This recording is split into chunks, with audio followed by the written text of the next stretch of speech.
For those of you who don't know Hillary Lacouture is BECO's Vice President of Marketing, and she's an extremely talented woman, and I'm very excited to hear how she's going to help all of us brand ourselves. Just a little note out there for everybody. The webinar will be on the Flourish website. If your colleagues missed it, they'll be able to go back and check it out along with any presentation that Hillary provides for us today. Next week, we have an exciting webinar on 5 ways to boost your energy. And that's by Skipper, and she's fantastic. I've worked with her a lot, and I think you guys will really enjoy her. But be sure to check out our calendar on the Flourish website, which is beconet.com/flourish. And there's an entire calendar of all the events that are coming up, and we hope that you will join us. And I am going to turn it over to Hillary. All right, I'm excited about doing this. I'm going to share my screen. Let's make sure we are sharing the right thing. Okay, that look normal? Okay, good. All right, so I love this talk. I've given it various times to numerous groups, but historically it's been in person. So some of the things that are interactive, you know, maybe a little bit different just because, I don't know, it's always weird with, you know, Zoom. You can jump in on a chat. Otherwise, I'm just going to keep on rolling with it. I do want to be conscious of everybody's time. So I want to make sure we cover everything. You can hold your questions at the end, and if we don't get to it, then I'll follow up with you personally after the webinar. So let's go ahead and get started. So branding. It's always important to understand the beginnings of anything, I think, when you're really learning about it. So branding in the true literal sense, you know, was used to mark livestock. So it identified the owner, you know, like that's Spread's cow. And then there were some smaller companies that kind of came around and they were doing different type designs, but I would say the biggest one that we know was Coca-Cola, and that was around 1880. They realized that they needed to brand their product through packaging to really help differentiate them from the competition, which makes total sense. I put this quote on here from David Ogilvy about, you know, what is a brand, and he defines it as the intangible sum of a product's attributes. Many of you are probably like, what does that mean? It is totally intangible. It's feelings and it's emotions, and there's nothing logical about it. It's just how it hits you. So even though we're talking about personal branding, let's just do this quick exercise because I think it gets your brand brain going on some companies. So these are major brands that I selected, really not for any other reason than I know more about these than others. Google, it's a noun, it's a verb. You know, you don't tell people to go Yahoo something. I mean, I do every now and then because I think that's really funny to hear, but you know, you say Google it. You don't Bing it, it's Google. Their brand, you got it. Whole Foods. What do you think of when you hear Whole Foods or when you see their logo? It could be health. It could be it's super expensive. It could be a multitude of things, but their brand is super strong. I put Peloton on here. I find them fascinating. So they have such a cult following. But what did COVID do for them / to them? It really forced them to relook at what their brand offering was.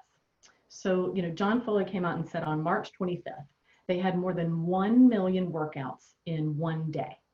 And then in April, they did one of their live from home, and they broke the record with over 23,000 participants in that one class. So now they're going to look at how they can make that bike more affordable and their classes. So this is a huge opportunity for Peloton. So they're shifting their offering, but opening their brand to an entirely new audience So it'll be extremely interesting to see how their brand evolves to hit those different demographics. Amazon. You know what Amazon is. If you didn't use Amazon before the pandemic, you're definitely using the Amazon now. You trust them. You know that 99% of the time what you order is going to be on your doorstep, and it feels like within the hour. Target, I put on here to talk about how everybody knows Target's a great brand. They have a huge following. But when you talk about the emotion behind a brand, for me personally, I cannot stand a Target. And this is why I put this in here, is I have a real visceral reaction. I dread it for days. And I know I'm probably getting like hate looks right now because who hates Target? It's too much. I had to go before quarantine, and I ran into my best friend while I was in there. In her cart, she had a rotisserie chicken, a skirt, and a fishing pole. It absolutely, I don't even know what we talked about because I couldn't get past that is what the contents of her cart were.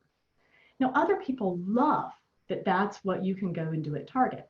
But for me personally, that brand reaction that I have is like hives and no, too much. So here again, I put that in there as an example because everybody's got different feelings and different attachments to different brands. IHOP and Popeyes. I put these in here because it's a really good explanation of how you can help shake up your own personal brand depending on where you are as we get a little bit further. IHOP, I'm sure y'all remember, several years ago, they did the P2B. So it was, IHOP to IHOB. What was this teaser campaign? They found a way to get the conversation happening about their brand. They'd otherwise become relatively irrelevant. They'd had declining sales for the past 10 quarters prior. They had to do something to really shake up the market. They quadrupled their sales and reminded people that they were just, more than a breakfast place. I mean, the entire advertising community was like, what are these guys going to do? There was a lot of skepticism, but it looks like their stunt paid off.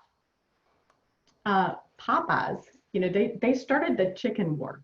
Okay, they threw down the gauntlet to Chick-fil-A and became a cultural phenomenon. They sold out with their new chicken sandwich. I think it was 3,000 locations across 49 states. So a lot of these are these established brands. We've talked about how some brands shake up things when their brands have gotten kind of old and tired. So really, how does this go back to you and to personal brands? So because the term branding has usually been relegated to companies, today everyone has a personal brand. Now the thing about it is most of these were not consciously cultivated. They were most likely came about through the sands of time and social media. I read a study that said that 92% of children under the age of 2 already have a digital footprint. I mean, that's fascinating. So it really changes the question. So no longer is the question if you have a personal brand. It's, are you going to choose to guide it and cultivate it, or let someone else define it on your behalf? There are a million different ways to jump in and attack your personal brand. For your own sanity and for mine, we're gonna do 5. So the first one is just get started. It's super simple. You cannot mold the perception without understanding where your current status is. So once you understand how you want your brand to be perceived, you can be a lot more strategic about how that happens. So under start now, immediately think of yourself as this brand.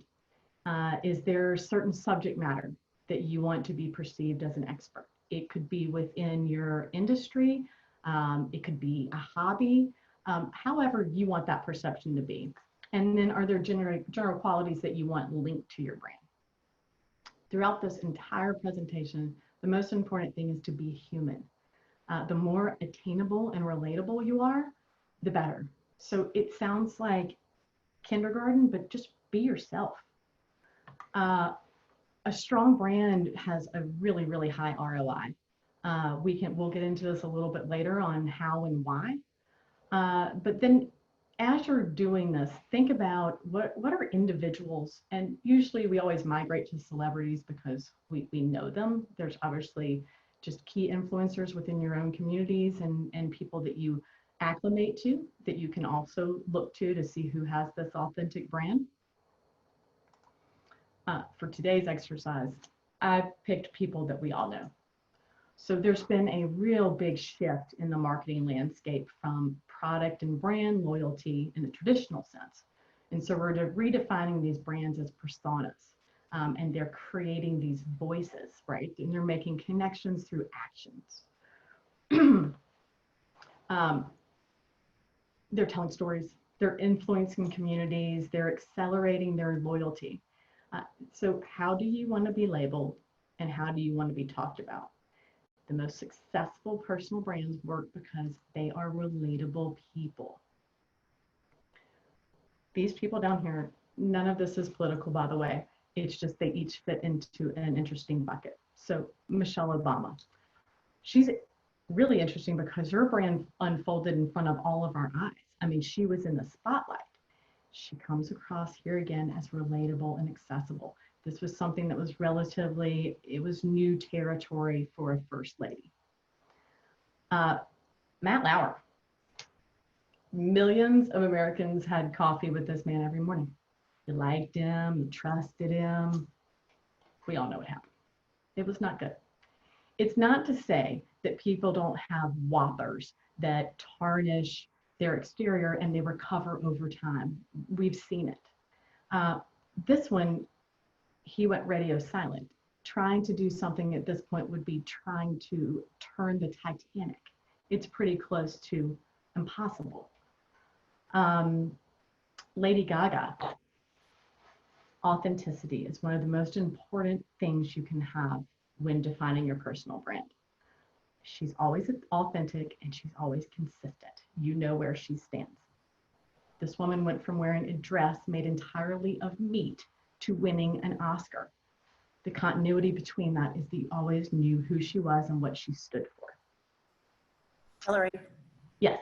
Are you able to speak up just a little bit? I think some people are having a hard time hearing you. Oh yeah, for sure. Michael Jordan. I mean, I don't even know if you really need to say anything about Michael Jordan.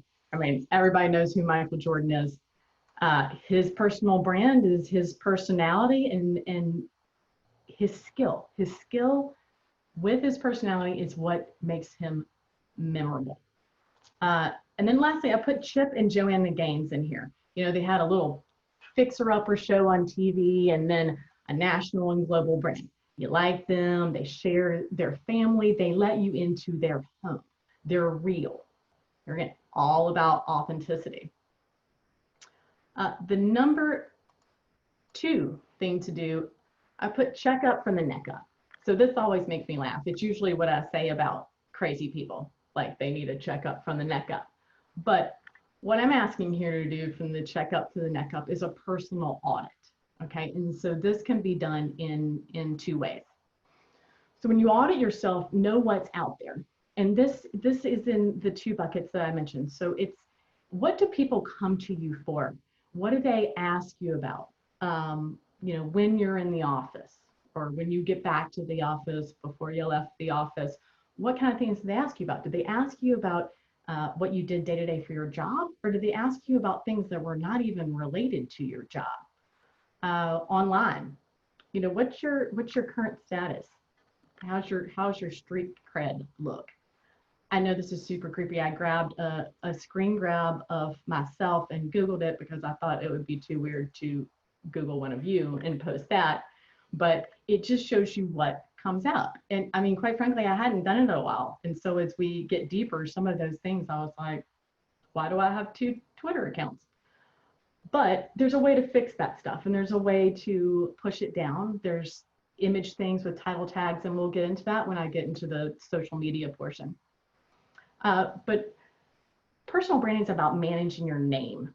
So you know that if you are applying for a job or if you're going on a date, that person has Googled you long before you ever met in person. So see what's out there about yourself. If you have a common name, if your name is John Smith, consider putting in a middle initial, maybe using your full name just to help differentiate yourself. You know, I know that if I stalk someone online and then 5 people come up and you're like, oh, right? So just help, anything you can do to differentiate yourself. And then I put this on here, this grab your personal domain and your kids. This is something that I think is going to become super popular.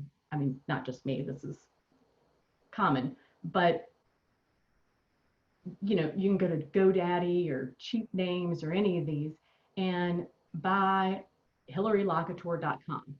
I mean, I bought my kids. And the reason being is as they get older, their resumes will be online. I mean, how simple is that to find someone based on their URL?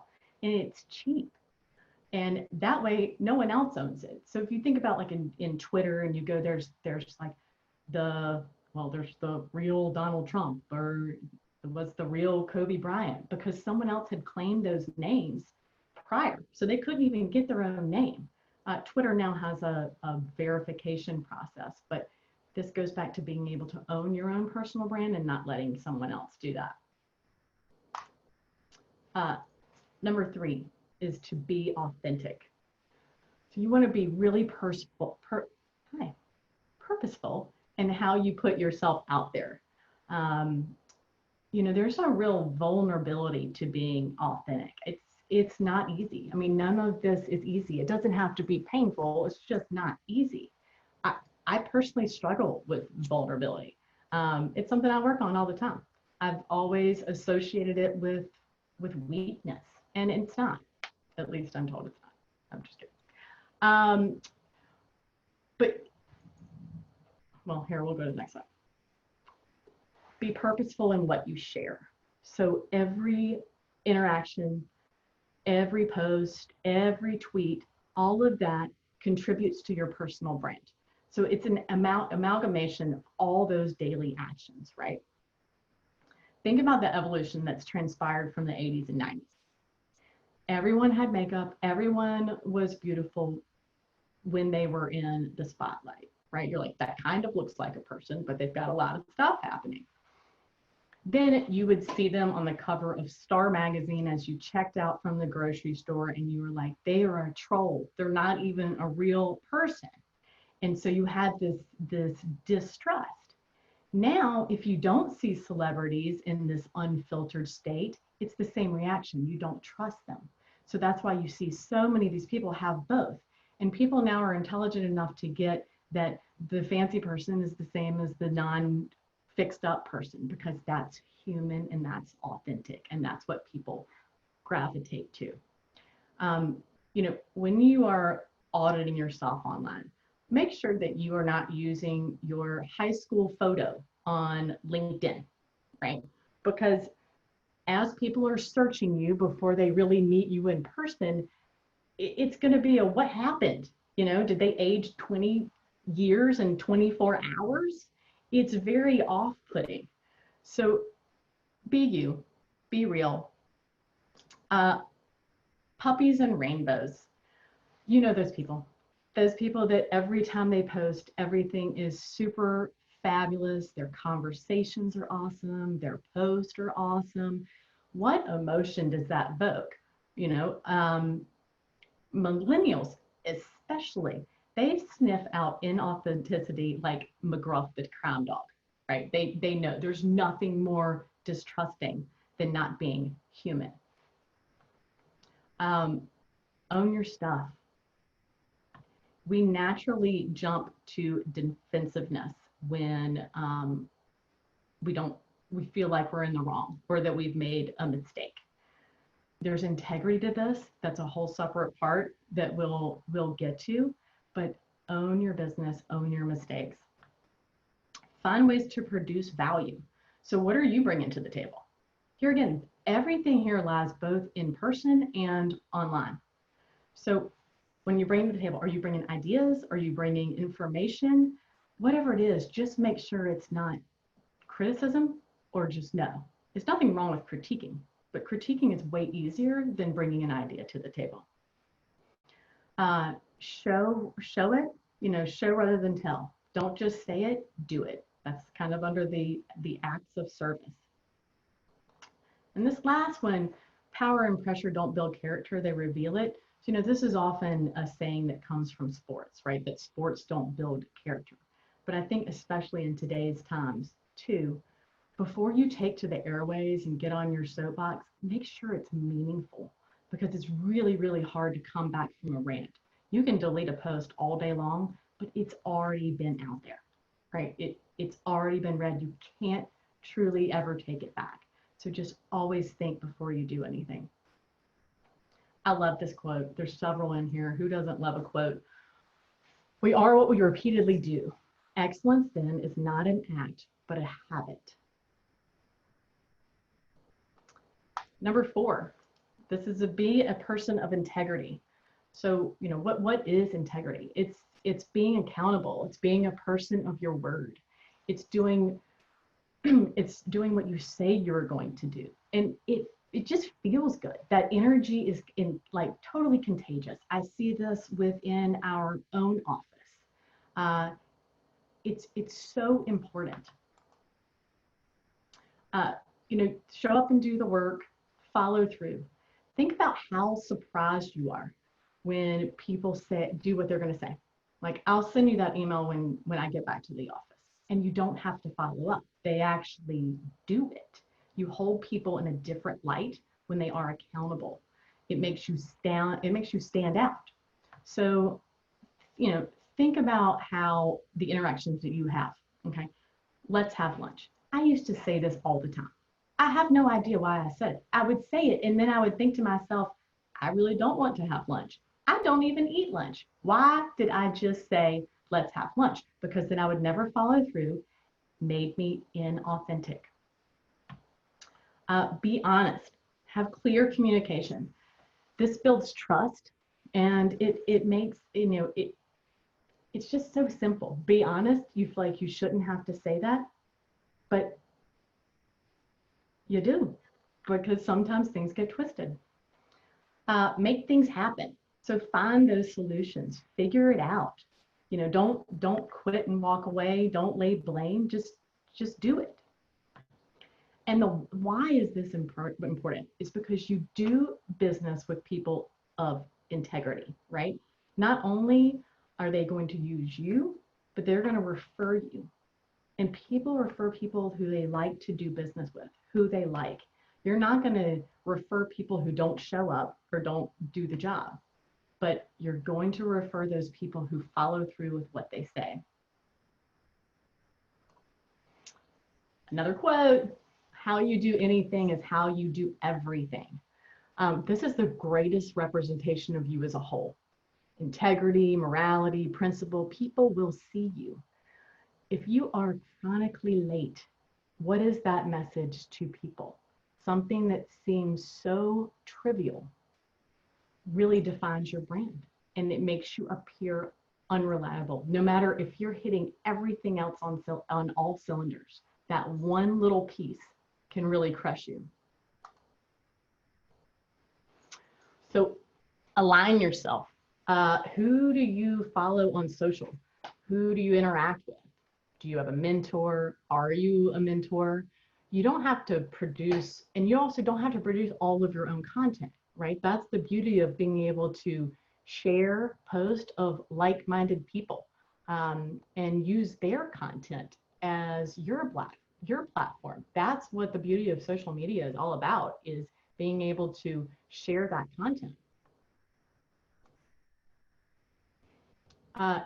And with that, your brand is either strengthened or weakened by the people that you connect with and those brands that you connect with. How you can align yourself really quickly is the 3 C's: company, college, and colleague. So within your own company, right? Who are those people that you connect with? College, I mean, that's easy. You just reach back. Where are they now? LinkedIn is super great for that. There's always connections of people that have the same interests that you do. You can just connect with them through that way. And then colleagues, right? That's super easy. This can be done through events. This is social. This is sharing. And then what hidden opportunities are available within your company that you've yet to tap? You can do guest blogs, right, to your company, or post. Look at other digital assets that you can connect to your own brand. All of this is through social, right? You've got your in-person, tangible, and then you have social. Everyone lives online. It's impossible to ignore. There are a ton of social media outlets. Some of these icons, I don't even know what they are. I mean, you don't have to be on everything, but pick the ones that work for you. Different demographics interact on different platforms. Instagram, it's image. It's usually light and fluffy for the most part. Twitter has a 15-second lifespan. It's not for a blog post. It's fast. It's super, furious. It can be where you get quick little news blurbs, or where you have some knockdown dragouts from a political standpoint. Facebook, it's. I mean, I'm getting ready to date myself, but it's aged with us, right? So now it skews over 40. It's a lot of people looking at pictures of their grandchildren, but it's a different medium, right? It's still got a lot of copy to it versus, where Instagram is.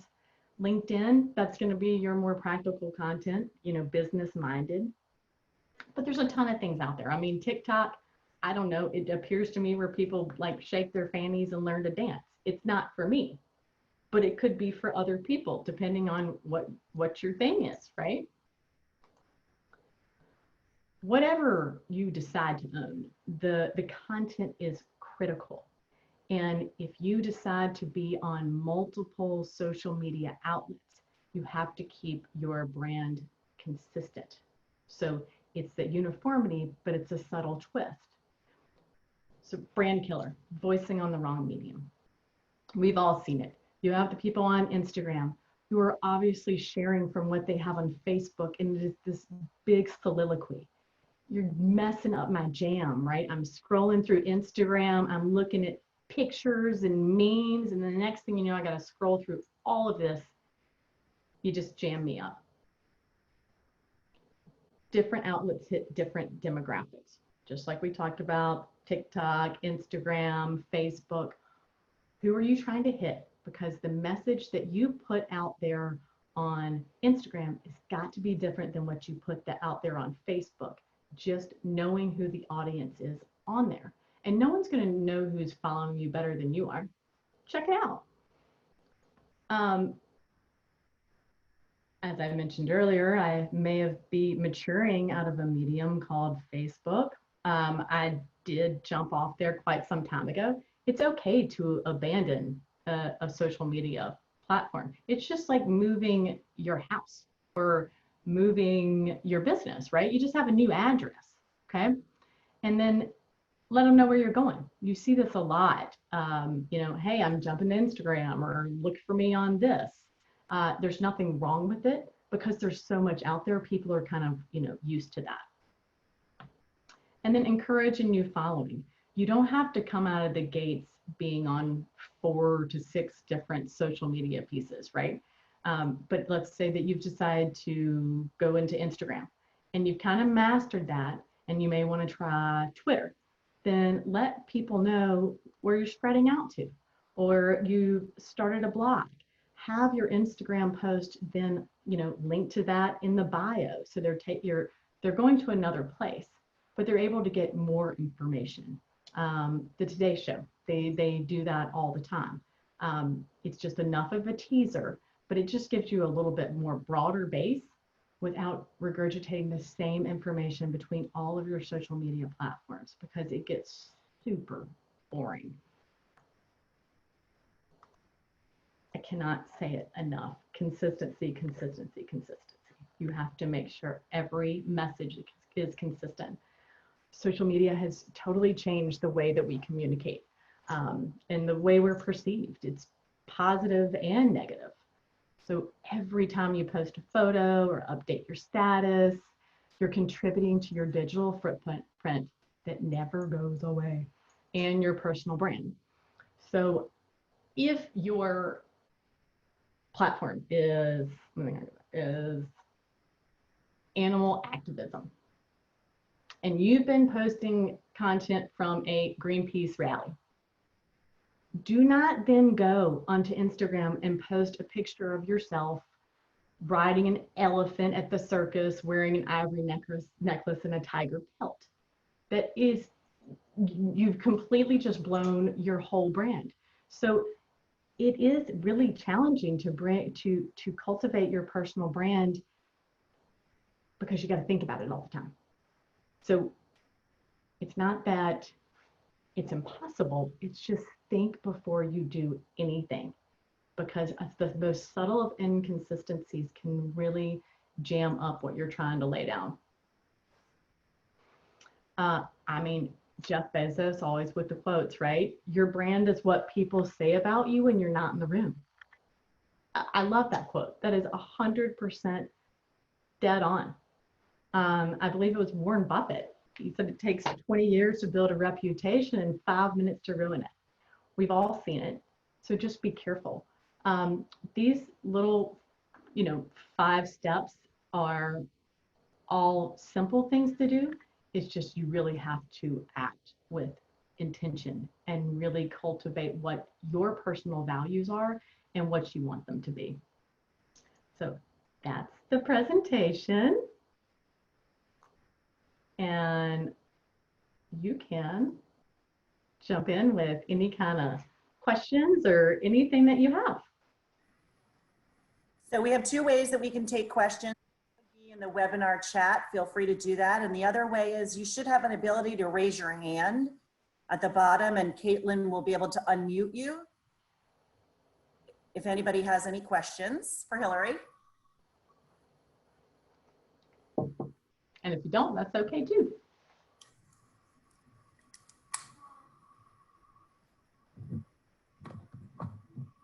So Hillary, maybe for those of us who maybe don't even know where to start with this, how would you decide?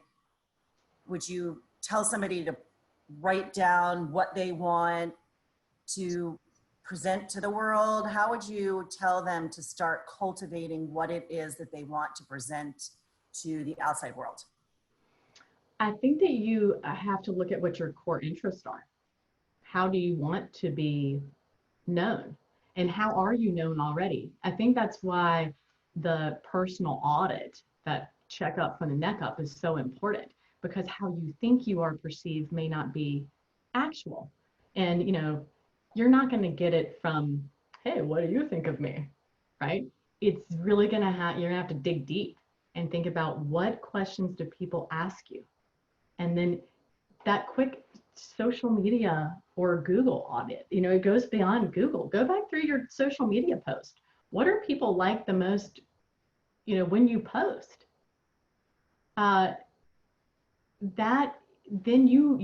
a very personal thing on how you want to be out there.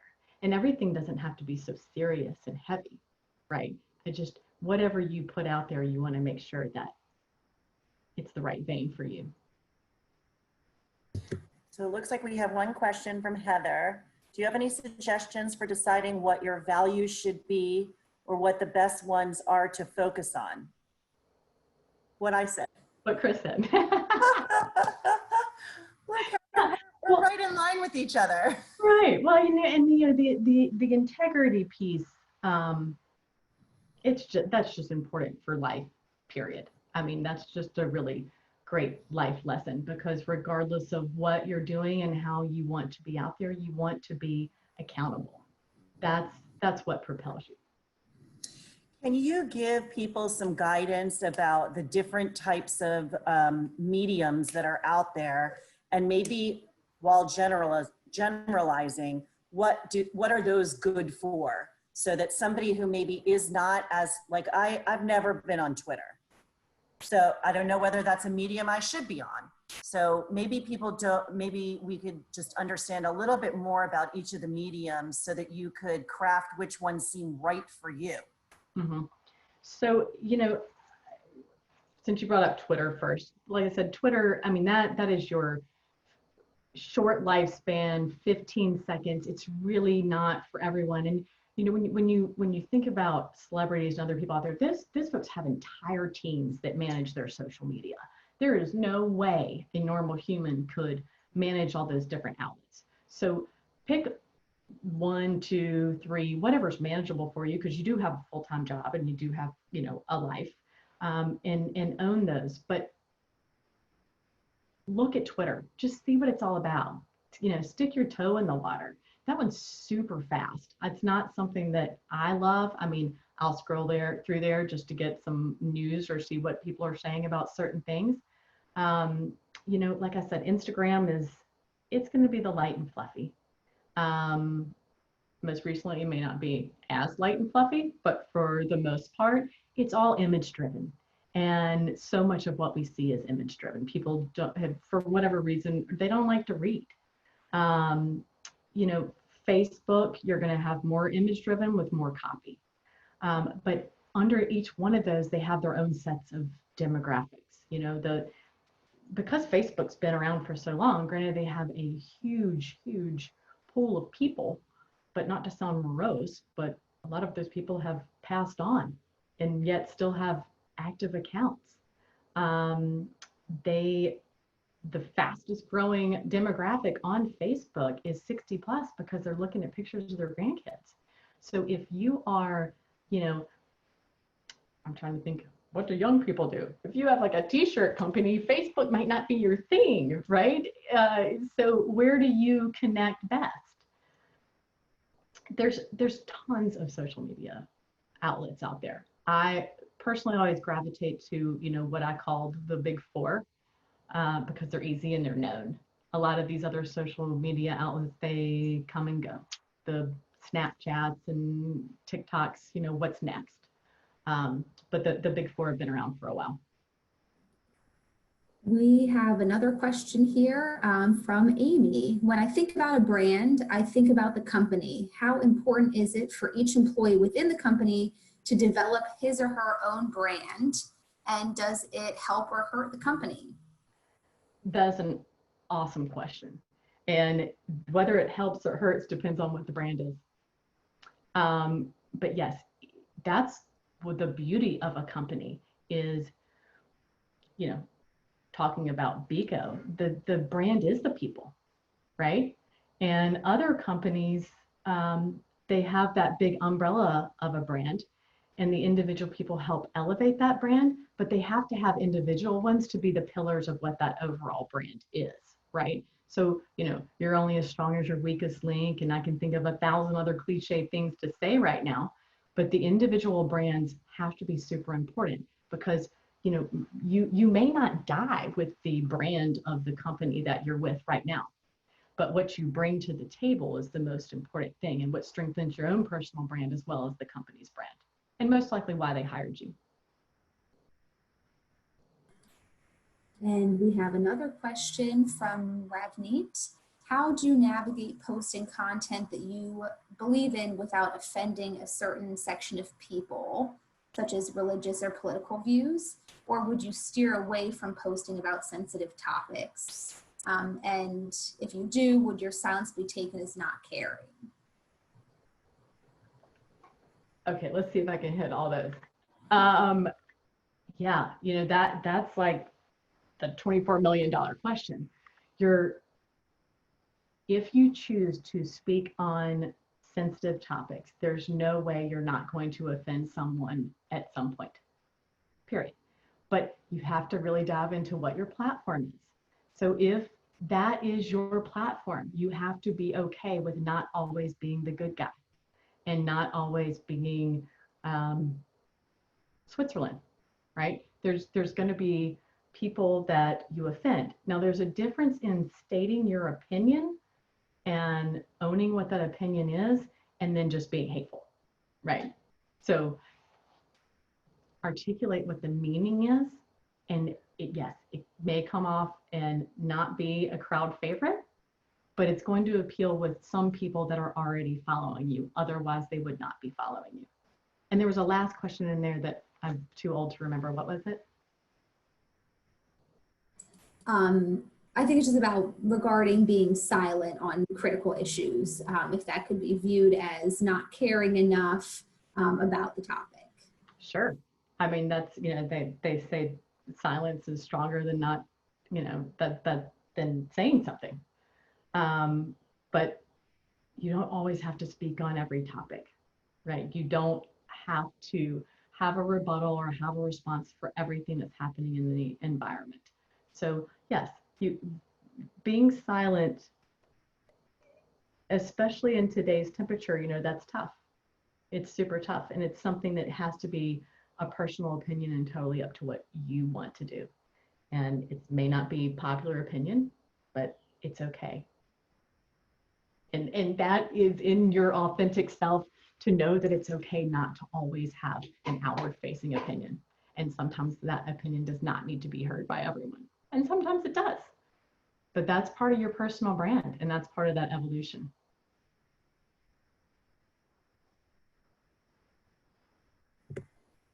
Well, that was insightful. I took a whole lot of notes. Like I said in the beginning, when I introduced Hillary, this entire webinar, as well as the presentation, will be on the green room in the next couple of days. So you may share it with anybody in your office that didn't get an opportunity to see it today. We thank Hillary very much for giving us the landscape of personal branding. I'm sure we could have gone on because there's many different ways for us to brand each other, ourselves. We thank you so much, and we hope to see everybody next week for 5 ways to boost your energy. Don't forget, lots of physically active classes going on, 2 a day, and you can check those on the Flourish website. So thanks everybody so much for joining us, and we look forward to seeing you soon. Bye-bye. Thanks,